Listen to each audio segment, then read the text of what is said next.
Gaza में अलग अलग देशों से मानवीय सहायता की खेप लगातार जारी है। खबर है कि इजरायली एक्शन से हुए जानमाल की हानि ने अमेरिका को भी सख्ते में डाल दिया।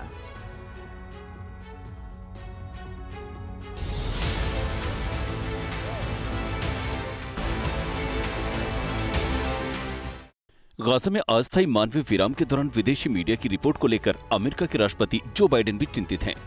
डेली पॉलिटिको के मुताबिक विदेशी मीडिया ने जिस तरह से उत्तरी गाजा की तबाही की सीमा को उजागर किया है, उससे इजरायल के सैन्य ऑपरेशन पर सवाल तो उठे ही हैं। अमेरिका को लेकर भी वैश्विक मंच की सोच पर असर पड़ा है। गाजा पर बाइडेन के स्टैंड को विरोधी बनाने की कोशिश कर सकते हैं।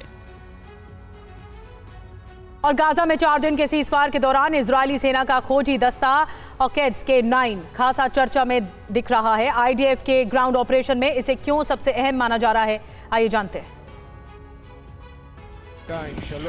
जंग का विध्वंसक मोर्चा और हमास से आमने सामने का संघर्ष। ऐसे हालात में पूरे गाजा में फैले हमास के सुरंगों की पहचान करना चुनौती थी, लेकिन इजरायली सेना के ऑकेड्स K9 यूनिट और मेरोम स्पेशल ऑपरेशंस ब्रिगेड ने इस चुनौती को भी पूरा किया। गाजा में फैले हमास के बारूदी जाल का पता लगाने में भी मेरोम स्पेशल ऑपरेशंस ब्रिगेड की लॉग स्क्वाड की भूमिका अहम रही। कम से कम 50 ऐसे बड़े हमलों को इन्होंने नाकाम किया जो भूमिगत माइन से हो सकते थे।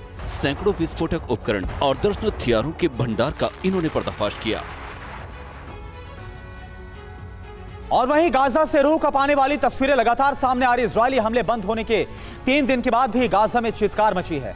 अपनों की तलाश लगातार जारी है मलबों के बीच।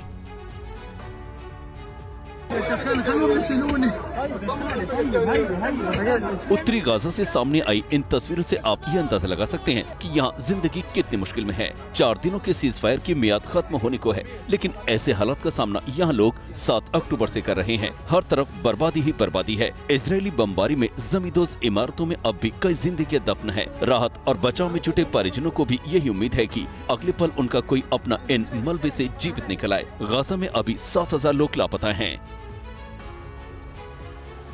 और हमास ने अब तक जिन बंधकों को छोड़ा है उनमें से ज्यादातर महिलाएं और छोटे बच्चे हैं। हमास के कारागृह से लौटे लोगों ने बाकी बंधकों की रिहाई की उम्मीद जताई है।